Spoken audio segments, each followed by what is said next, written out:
15 सितंबर की रात 1 बज रहे थे जब एक कपल उड़ीसा की राजधानी भुवनेश्वर स्थित भरतपुर पुलिस स्टेशन पहुंचता है। तो फीमेल ऑफिसर ने मेरे बाल पकड़ के जोर से खींच के मुझे मारना पीटना शुरू कर दिया।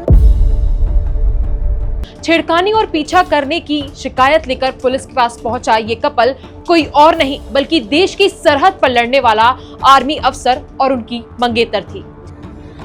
उसके बाद उन्होंने मेरे ही जैकेट से मुझे मेरे पीछे हाथ बांधे और एक लेडी कांस्टेबल के स्कार्फ से मेरे पैर बांध के मुझे रूम में डाल दिया। लेकिन ये कपल इस बात से अनजान था कि जिन पुलिस वालों से वो मदद मांगने आए हैं वही पुलिस वाले खाकी वर्दी पहने जंगली जानवर हैं जो उन्हें ही नोच खा जाएंगे। थोड़ी देर में एक मेल ऑफिसर आके मेरा करके मेरे पे किक मारना शुरू किया कंटिन्यूअसली। उन्होंने मेरा पैंट लोअर किया, अपना पैंट लोअर किया और अपना करके मुझे बोला कि कितने बार तुम लेना चाहोगे कि तुम चुप रहोगे। तो चलिए समझते हैं कि आखिर क्या है ये पूरा मामला और इस पूरे मामले को लेकर क्या कुछ कार्रवाई हुई है। नमस्कार, मेरा नाम है गजल शर्मा और आप देख रहे हैं खबर विभाग। दरअसल इस पूरी घटना की शुरुआत होती है 14 सितंबर की आधी रात से, जब भुवनेश्वर में घर लौट रहे एक आर्मी ऑफिसर और उसकी मंगेतर की शाम एक बुरे सपने में बदल गई। इस कपल का अचानक गुंडों ने पीछा किया। अपनी सुरक्षा के डर से ये कपल नजदीकी पुलिस स्टेशन की तरफ भागे। रात करीब 1 बजे कपल शिकायत दर्ज कराने के लिए पुलिस स्टेशन पहुंचा। हालांकि उन्हें नहीं पता था कि उनके साथ हैवानियत की सारी हदें पार होने वाली हैं। पीड़ित का आरोप है कि उसने शिकायत दर्ज करने और बदमाशों को पकड़ने के लिए कहा, लेकिन मदद करने की बजाय उसके साथ ही दुर्व्यवहार किया गया। करीब 1:30 से 3 बजे के बीच आर्मी अफसर और उसकी मंगेतर के साथ जो कुछ भी हुआ उसे सुनकर आपके रोंगटे खड़े हो जाएंगे। तो चलिए देखते हैं कि पीड़िता ने क्या कुछ आरोप लगाए हैं। Court of Orissa, army authorities and media and AIIMS उनके मेडिकल के लिए सबको थैंक्स बोलना चाहूंगी। दैट इज द रीजन अभी मैं यहाँ पे बैठ पा रही हूँ ठीक से और फ्री हूँ, because I was wrongfully thrown into jail. 15 को रात को अराउंड 1 AM अपना रेस्टोरेंट क्लोज करने के बाद मैंने तो अपने घर जा रही थी। कुछ गाड़ी ने हमारा रास्ता रोका था और हमसे लड़ने की कोशिश की थी। उनसे जैसे भी बचाते हम लोग जब गाड़ी में वापस बैठे और उसका FIR करने भरतपुर पुलिस स्टेशन गए, वहाँ पे एक लेडी कांस्टेबल बैठी हुई थी अपने नाइटी में रिसेप्शन पे और कोई भी नहीं था। उनको मैंने बहुत बार FIR लिखने के लिए बोला, मेरा कंप्लेंट लॉन्च करने के लिए बोला, क्योंकि बहुत सारे लड़के थे वो लोग, तो वो पीछा हमारा कर सकते थे वापस। उसके लिए मैं चाहती थी कि वो FIR लिखे या पेट्रोल भेजे या कुछ करे। उन्होंने मुझे कोई हेल्प की नहीं, उल्टा मेरे साथ गाली गलौज की। जब मैंने उनको बताने की कोशिश की कि मैं एक लॉयर हूँ और उनका बनता है इस टाइम पे FIR लिखना, ये उनकी ड्यूटी है, तो उन्होंने मुझ पर और गुस्सा किया। थोड़ी देर बाद जब एक पेट्रोल गाड़ी आई, उसमें से और फीमेल ऑफिसर्स और बाकी मेल ऑफिसर्स आए। उन्होंने गुरवंश को अपॉर्चुनिटी दिया था कंप्लेंट लिखने का, बट उतने में ही उन्होंने पता नहीं क्यों उसको कस्टडी में डाला। फिर मैंने उनसे वापस रिक्वेस्ट किया और बोला कि आप एक आर्मी ऑफिसर को नहीं डाल सकते हैं कस्टडी में, ये अनलॉफुल है, आप नहीं कर सकते ऐसा। तब तक तो फीमेल ऑफिसर ने मेरे बाल पकड़ के जोर से खींच के मुझे मारना पीटना शुरू कर दिया।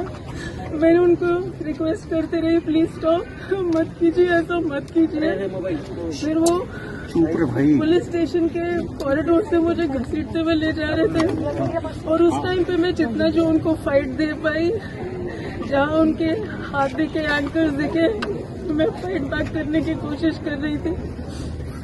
उसके बीच में एक लेडी कांस्टेबल ने मेरा गला पकड़ के दबाने की कोशिश की, तो मैंने उनका हाथ काटा है। उसके बाद उन्होंने मेरे ही जैकेट से मुझे मेरे पीछे हाथ बांधे और एक लेडी कांस्टेबल के स्कार्फ से मेरे पैर बांध के मुझे रूम में डाल दिया। फिर थोड़ी देर में एक मेल ऑफिसर आके मेरा करके मेरे पे किक मारना शुरू किया कंटिन्यूसली। एंड अराउंड 6 o'clock जो स्टेशन के IIC है वो आए और उन्होंने मेरा पैंट लोअर किया, अपना पैंट लोअर किया और अपना करके मुझे बोला कि कितने बार तुम लेना चाहोगे कि तुम चुप रहोगे, क्योंकि मैं बहुत ज्यादा चिल्ला रही थी हेल्प के लिए, बहुत ज्यादा चिल्ला रही थी हेल्प के लिए।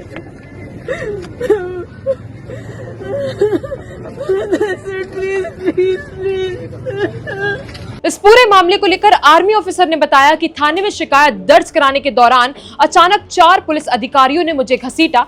चारों मुझे घसीटते हुए एक सेल ले गए। वहां उन्होंने मेरी पैंट उतारी, मेरा सारा सामान ले लिया। मुझे सुबह 3 बजे अवैध रूप से सेल के अंदर बंद रखा। इस बीच लॉबी में 2 महिला पुलिस अधिकारियों ने मेरी मंगेतर के साथ मारपीट की। इस घटना के एक दिन बाद यानी कि 16 सितंबर को सेना को घटना के बारे में पता चलने के बाद उसने उड़ीसा सरकार से शिकायत दर्ज की। तो 15 सितंबर को ये पूरी घटना हुई। तो चलिए अब हम आपको बताते हैं कि 15 सितंबर के बाद क्या कुछ हुआ। 16 सितंबर को सेना को घटना के बारे में पता चला, जिसके बाद उसने उड़ीसा सरकार को इसकी शिकायत की। 17 सितंबर को बढ़ते दबाव और आक्रोश के जवाब में सरकार ने मामले को अपराध जांच CID को सौंप दिया। पुलिस द्वारा हमले और दुर्व्यवहार की गंभीरता को स्वीकार करते हुए एक उच्च स्तरीय जांच का आदेश दिया गया। 18 सितंबर को जैसे जैसे जांच ने गति पकड़ी, हमले में शामिल 5 पुलिस अधिकारियों का तबादला कर दिया गया और बाद में उन्हें निलंबित कर दिया गया।